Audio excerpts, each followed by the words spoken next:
Nous sommes avec le professeur Ousmane Ndiaye, bonjour. Bonjour.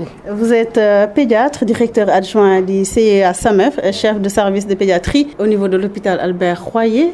Le diabète est assez complexe dans le diagnostic. Il y a beaucoup de subtilités. Comment vous pourrez aujourd'hui aider par exemple le personnel médical, mais également les familles, à faire attention justement à ces subtilités et à aller très vite à l'hôpital pour prendre en charge l'enfant? Oui, ça me permet de revenir sur ce que je venais de dire. Donc, dans le cadre de l'éducation, ou bien dans le cadre de la sensibilisation globale de la population, parce que tout le monde n'a pas un diabète dans la famille, mais potentiellement, on peut avoir un diabétique dans sa famille. Si on connaît les signes, les premiers symptômes qui font penser à un diabète, je pense qu'on peut prendre les dispositions pour aller se faire consulter et faire des diagnostics.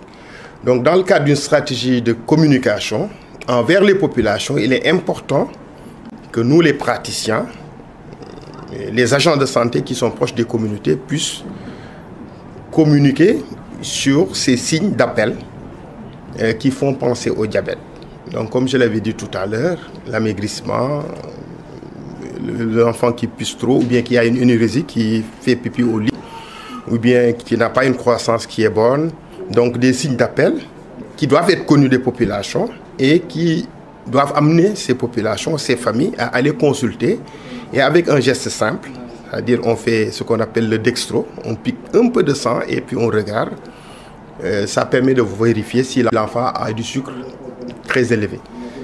Donc ça permet d'éviter que l'enfant vienne à l'hôpital avec des complications. Mais ça suppose aussi que ce personnel de santé-là, qui doit donner ces messages, soit un personnel formé.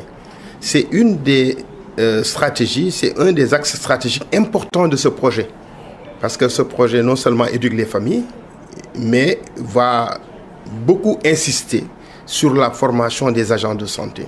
Une formation sur des choses simples, sur comment diagnostiquer le diabète, comment faire le traitement du diabète, comment organiser une séance d'éducation, etc. Donc, c'est très important de former les agents de santé à communiquer sur cette maladie. Et cette communication non seulement se fera au niveau des communautés, mais également au niveau des structures de santé. Parce qu'il faut le dire, nous passons souvent à côté du diagnostic du diabète, qu'on croit exceptionnel, alors que le diabète n'est pas aussi rare que ça chez l'enfant. C'est pour cette raison qu'on a souvent des enfants qui viennent pour des complications.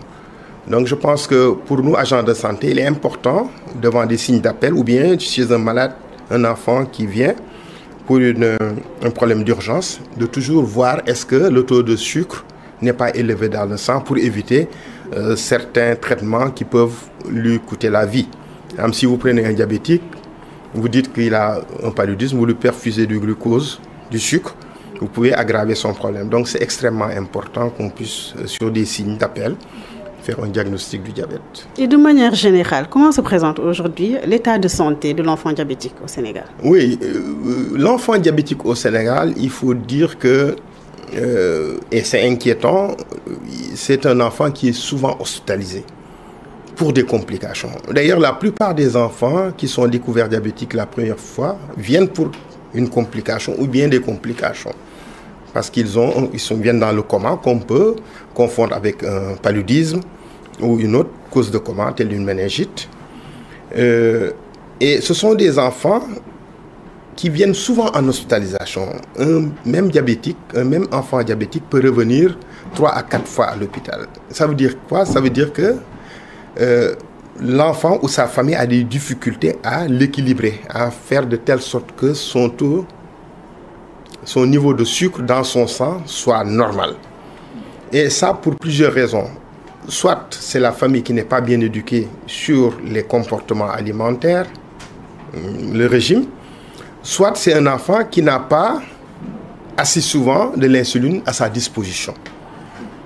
On sait que pour une bonne observance du traitement, il faudrait avoir en permanence de l'insuline, parce que c'est une maladie où il faut avoir des injections tous les jours durant le reste de la vie. Malheureusement, dans nos pays, nous avons des familles qui sont relativement indigentes et qui ne peuvent pas souvent soutenir le rythme d'achat de cette insuline. Et c'est là où on a vraiment loué la venue de ce projet dans lequel l'insuline va être fournie gratuitement aux enfants diabétiques de type 1.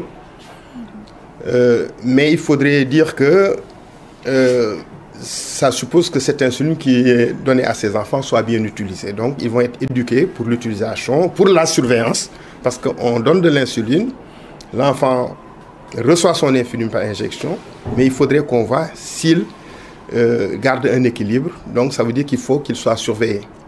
Donc, et in fine, ce qui est important, c'est qu'on arrive, si c'est un enfant assez grand, qu'on arrive à une autonomie dans la prise en charge de son diabète. Professeur Ousmane Ndiaye, je vous remercie. Je vous remercie moi aussi.